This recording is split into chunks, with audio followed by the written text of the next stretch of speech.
friends. I'm your host, Erin Port, and welcome to the Simple Purposeful Living podcast. Life can be overwhelming and busy, so once a week, I invite you to join me, and together we will make simple tweaks to uncomplicate the hard parts of our life so we can spend more time doing what we love.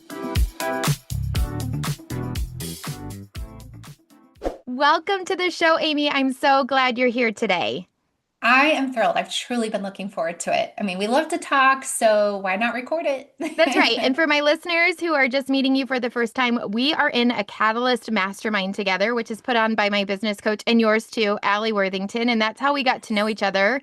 But I've always been fascinated about the Enneagram. But for those that are new to you, share a little bit about yourself and how you got interested in all of this. Yeah, well, I joke about that I am a mountain girl who somehow ended up on a cul-de-sac in the Midwest. And until recently, it was Missouri, and then now we're officially Kansans. And if you've been to Kansas City, you know, we just live next door to each other. But I have three amazing children who don't always live full time with us. So I'm in the midst of launching my kids, which is a whole episode in itself. And I've been married to my husband, Spencer, for I think 22 years. You know, we're past the 20 mark, so like somewhere in there. And yeah, and then I have been doing this work specifically around Simply Wholehearted, which is the behind the scenes name in all of this for 10 years now.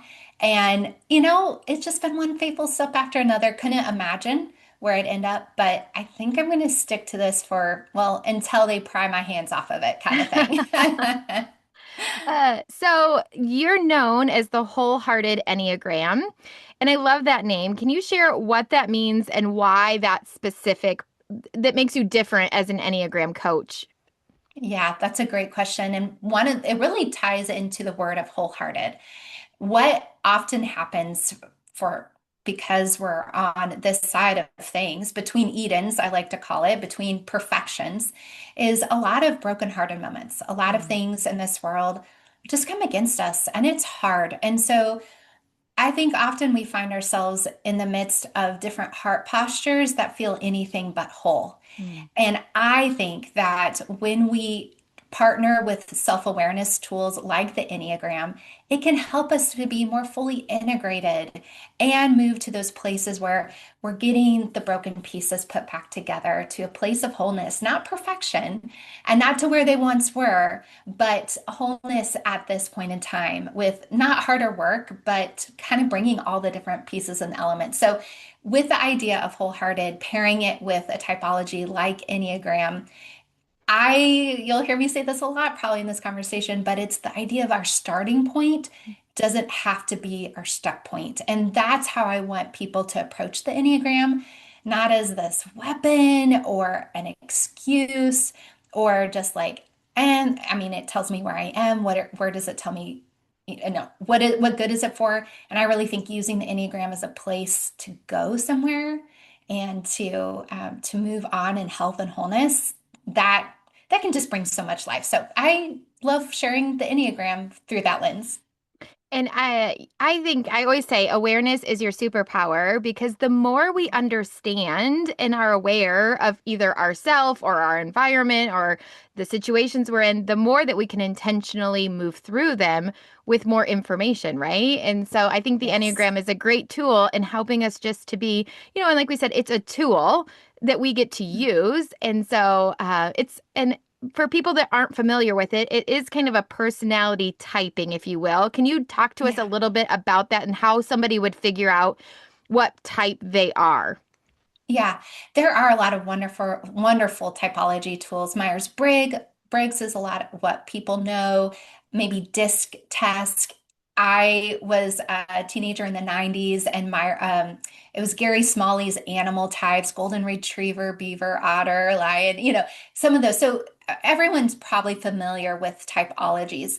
The difference about the Enneagram is the Enneagram helps you understand motivations, like the core why you do what you do, not just what you do. So that's the first thing to know about the Enneagram, that it's different than finding out what kind of friend's character or cheese type you are, in that way. So at first blush, the Enneagram is just nine types, nine different ways, 90 different lenses that people use to navigate through the world, how they view life, why they go after life the way they do. And what's those inner workings ultimately? Now we can characterize the nine types. There are sometimes types of behavior that align with certain types, but very similar. You and I do a lot of the same things, but we have different reasons behind them, our motivations. And so when you look at the nine types, there's sometimes real like quick sentences or words that describe them. And maybe if you've done a lot of work before, you can read about the nine types or listen about them on a podcast and go, oh, that's so me. Mhm. But I do give this one caveat oftentimes that you might even take a test or a quiz and you might land on something that is part of your story, but is it the main truth and lens that has helped you interpret the story? And that is a very different experience. And so I would say probably, I don't know, at least 85% of the people I've worked with or women I've engaged with mistype themselves at first. So I invite people to do it the wholehearted way. I do kind of think a little bit biased here, but if you haven't done the Enneagram the wholehearted way, you haven't really done the Enneagram, or like are you sure you really know your type? So looking at all nine types, reading about them, listening about them, exploring the motivations are going to be the most helpful, not just what they're doing or maybe even what they say, but more the behind the scenes stories, if that makes sense. Yeah, and I was one of those 85% who mistyped myself. I thought I was an Enneagram too, but what I learned is oftentimes women categorize themselves as an Enneagram too, especially firstborn daughters, as I Yes. am. I believe Yes, you are totally. Same too. here. Yep. Yeah. And Yep. that helper mentality, right? But what I realized is that I'm actually an Enneagram 3. And so my motivation looks different than a helper. So a helper is more like I want to be seen as helpful, right? Like that's Yes. kind of the core motivation. Whereas the Enneagram 3 is I want to achieve or I want to seem worthwhile, kind of. I don't know if that's the right Yes. term. Would you say yes? Yeah, totally. And those sometimes it's hard with somatics, right? Words land differently with us because of our experience and origins and family and all of that.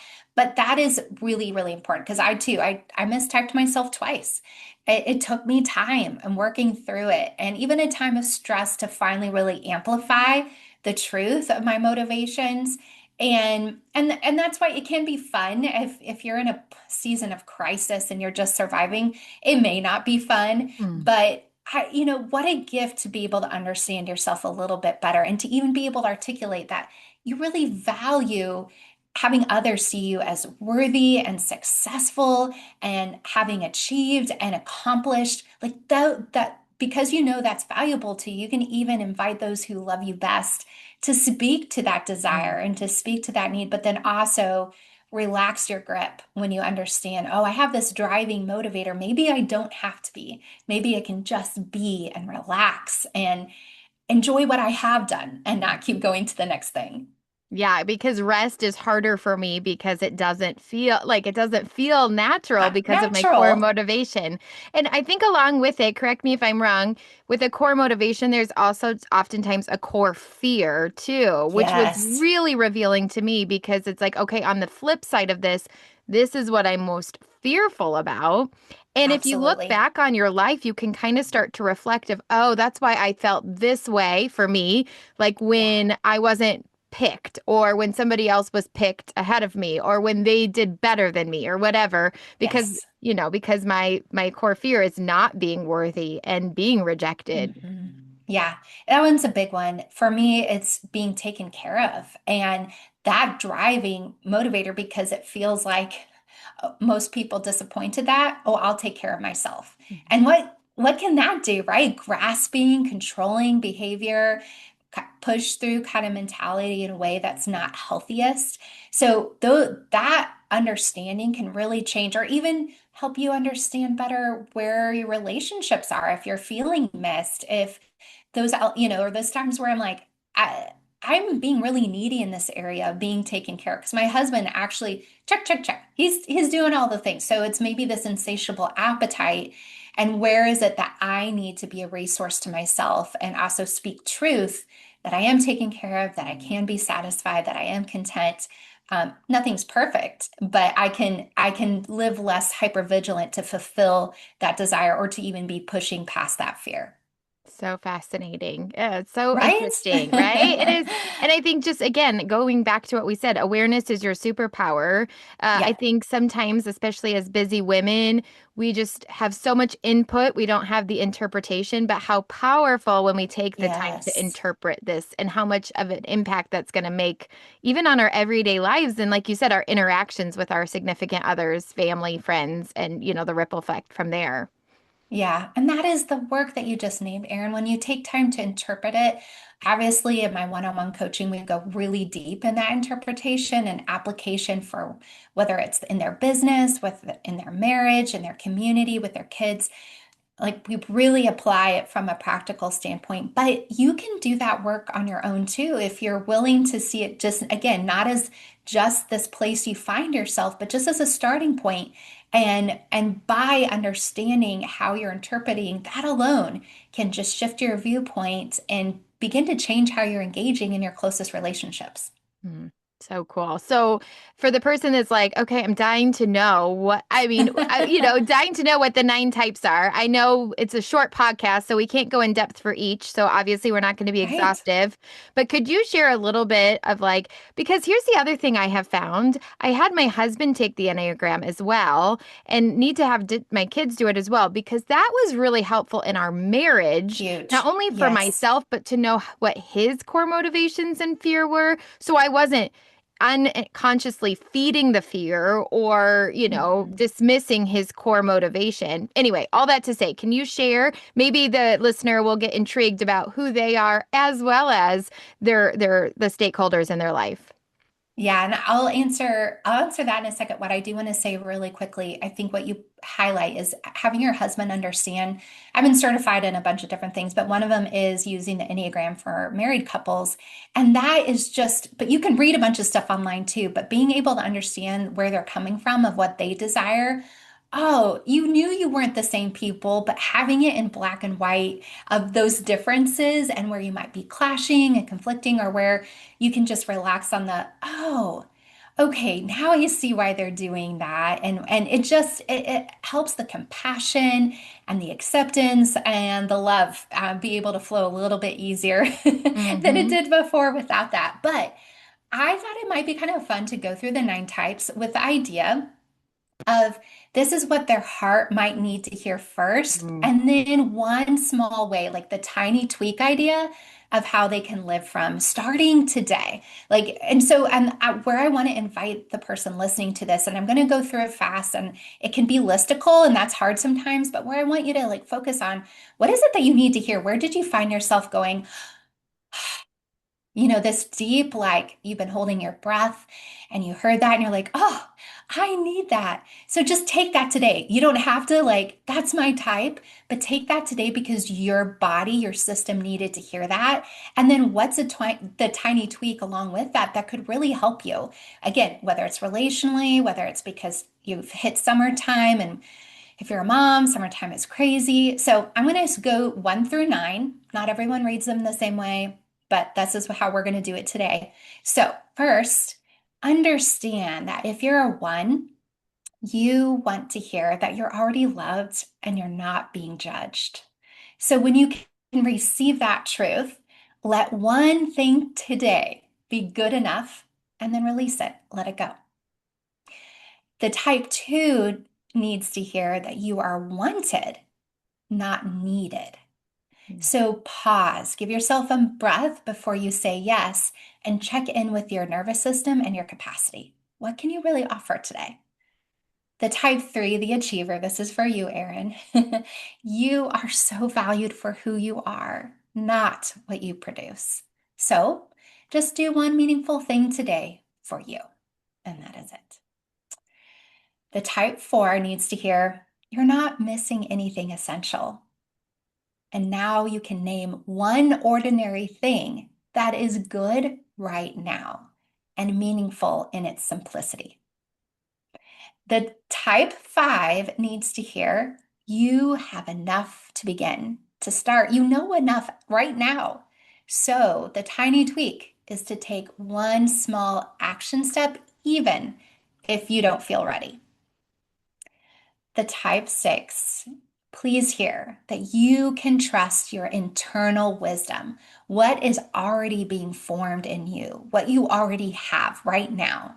So the tiny tweak today is to just make one decision without overthinking it. And the type 7, this is me, so I'm speaking from experience, but I need to hear often, or my 7 friend might need to hear, you don't have to escape discomfort to be okay. So your tiny tweak is to stay present with one thing just 5 minutes longer. Just 5 minutes, just stay there. The type 8 needs to hear that you are safe, even in your tenderness, not just in your strength. So your tiny tweak is to lower just a little bit your guard in one conversation. Just let someone in just a little bit more than maybe you have in the past. And the type 9, last but not least, you need to hear that your voice and your presence truly matters. So, because that is true, your tiny tweak is to say what you want first, even if it's something small, like what you want for dinner or where you want to go next. So, when you start with what's true, that is your anchor point. And then your change, it comes from formation, not trying harder, not from pressure. And then you can better live in alignment with what is meant for you. It's interesting because, of course, when you're reading, of course, I got like warm fuzzies as you're reading about the Enneagram 3. And then my husband is an Enneagram 9.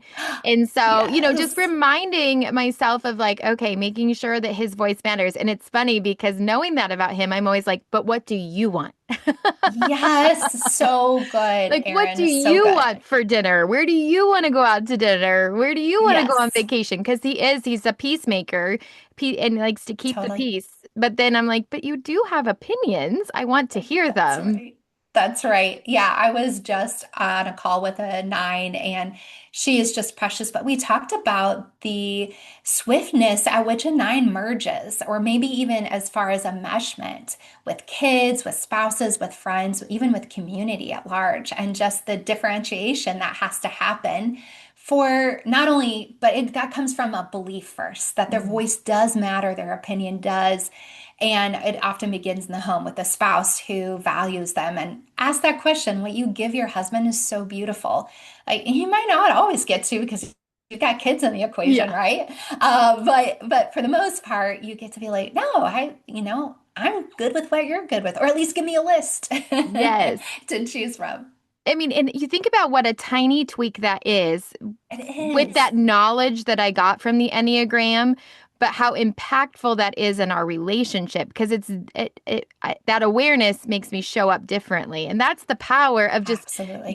this information. Like I said, it's a tool, but it can help us just better communicate. It's kind of like the love languages too, where It we is. Yes. express love the way we want to receive it. And that, Right. that same idea of I'm probably giving affirmation on achievements and that kind of stuff because that's what I Yes. need when really he needs to know that his voice matters. And, So good, Erin. It's the truth. I am like, I will take care of my kids like a boss, but that's not always what they need, or they need some greater independence and not me just like taking care of all their needs because that's what I want done for me.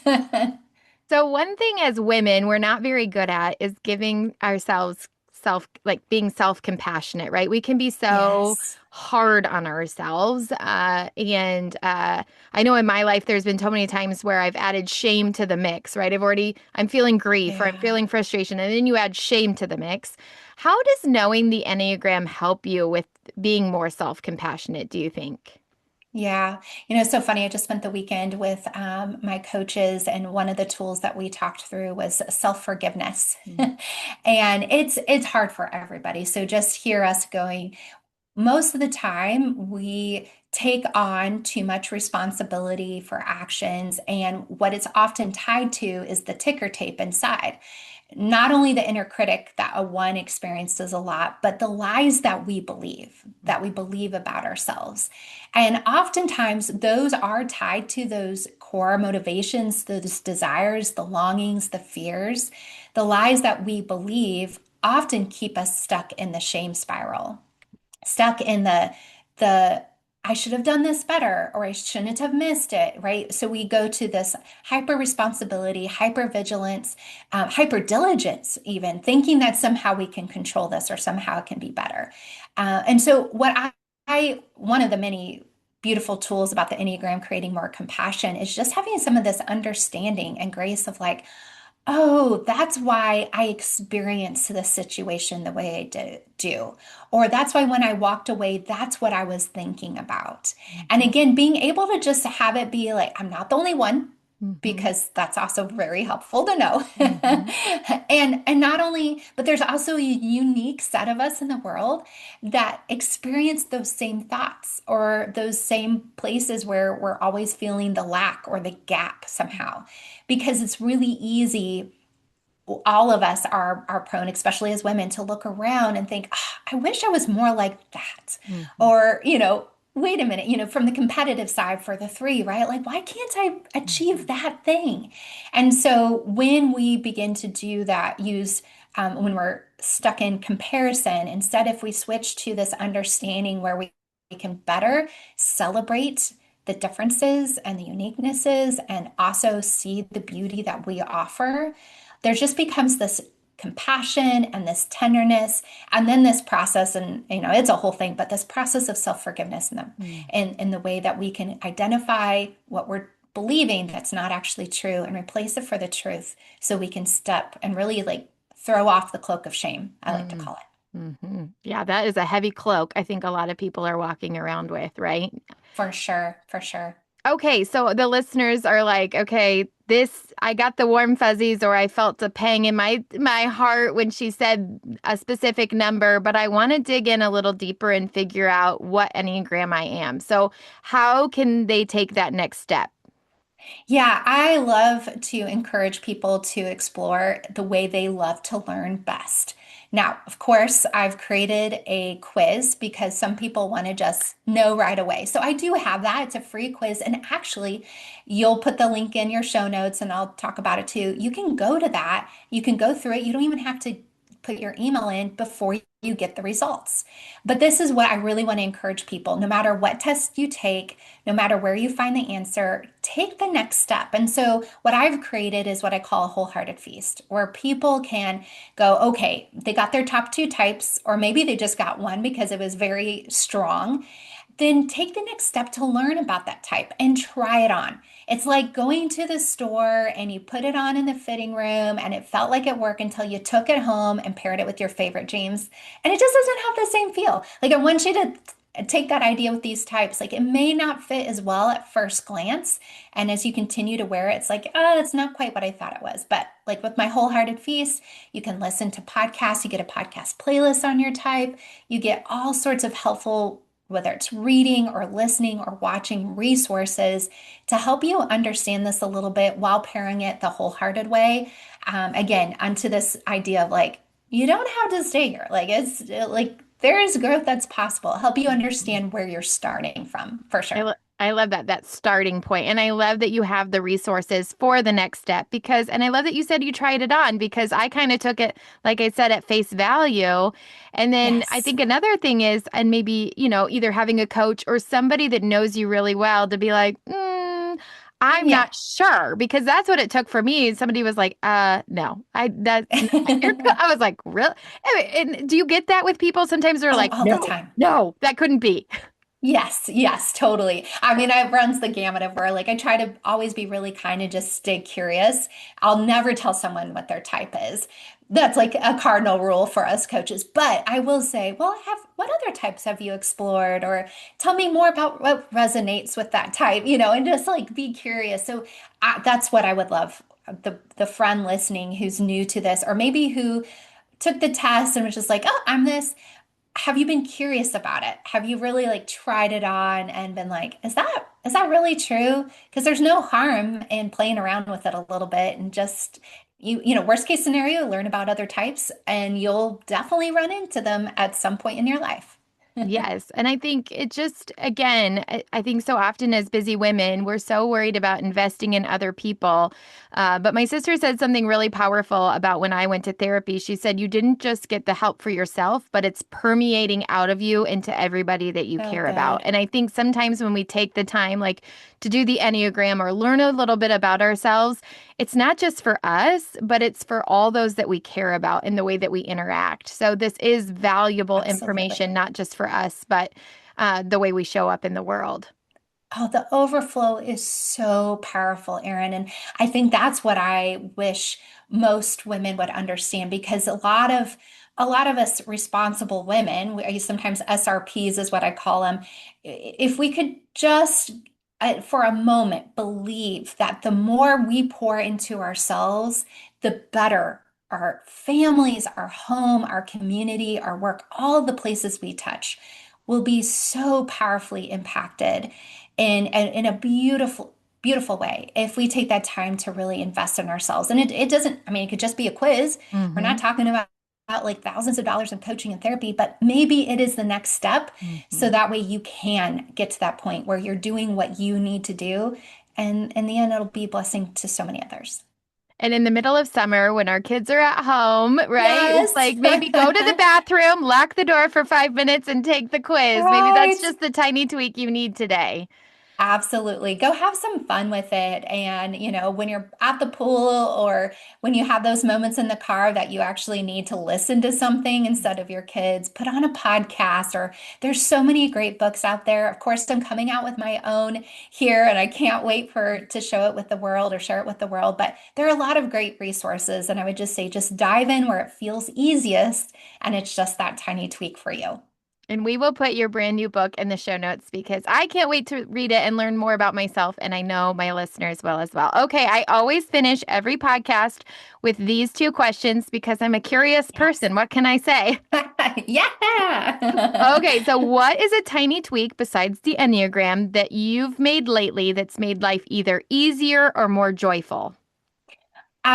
This is going to sound so silly, but I was thinking about the summer and I was thinking about my daughter's coming home from college and everyone's working and going different ways. But the silly little thing that I have for our glasses in the summer, and it's these little, like they're really scrunchies, but especially if the water bottles are being left everywhere or whatever, not being used. But the glasses that you go through in the Yeah. summertime, I'm like, am I right? Can I get a witness? Yes. Like those little scrunchies on the bottom of them, when they use them, are such a great way to lessen the mess, lessen the amount of dishes that are being used, and make sure I don't accidentally drink one of my kids' glasses, because who knows what they ate beforehand. So, That is so smart. It's just a little, you have multicolored silly little thing. scrunchies, and you have the Yes. pink one for those not watching on YouTube, and you just give Yes. each kid a different color scrunchie. Yep. Yes, They can pull whatever color they feel like today. And today, I mean, it must have been subliminal. I'm talking to Erin. I that's feel right, like pink. pink. That's right. I love it. Okay, that is ingenious tweak. I love it. And here's the thing, Yay. people always start with, this sounds so silly. I'm like, yes, but that's why these, like, they do seem silly, but they're so smart. And you're like, of course, It's why didn't I think of helpful. that? I hear Okay. And you. what is a tiny joy that you're enjoying lately?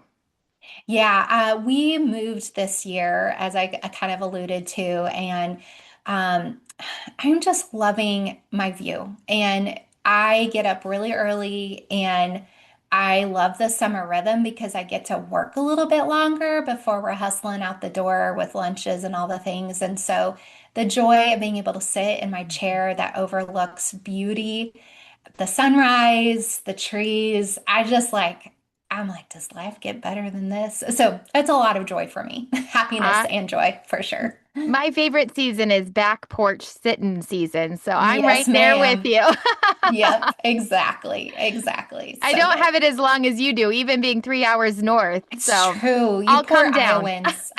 Please, anytime, anytime. Those retreats we talked about earlier, like maybe we just need to host them ourselves. That's right. Okay, so Amy, tell us where they can find you online. Of course, we'll put everything in the show notes, including your brand new book. And I'm so excited and proud of you for putting that into the Thank world. So, you. congratulations. Thank you so much. If you want to go direct to the quiz, if you type in easyenneagramquiz.com, it will take you to the quiz. So that's always really helpful. Most people want to know that. You can find me at simplywholehearted.com. I know that's a little bit confusing, but on Instagram, Wholehearted Enneagram. So, that's the full picture of Amy. Maybe a typical seven. Someday I'll merge it, but right there, that's my whole life and heart and my how I roll. But I'd love for people to, take the test, and if they want to dive deeper, enjoy the Wholehearted Feast. It's all free there for you to enjoy. And if you pop on Instagram, send me a direct message. I love to talk to people, even if it's I'm stuck between a 6 and a 9. What type am I? And maybe we can, just a couple of simple, tiny tweak questions can get you where you need to go. I love that. Okay, so the tiny tweak to take away today is to take 5 minutes and take that quiz. It will be in the show notes below and learn a little bit more about yourself. It won't just bless you, but all those you come into contact with. All right, see you So next good. time. You liked this episode? It would mean so much if you'd share it with a friend or leave a quick rating and review so others can find our show. Until next time, you can find me at Simple Purposeful Living on Instagram and Facebook.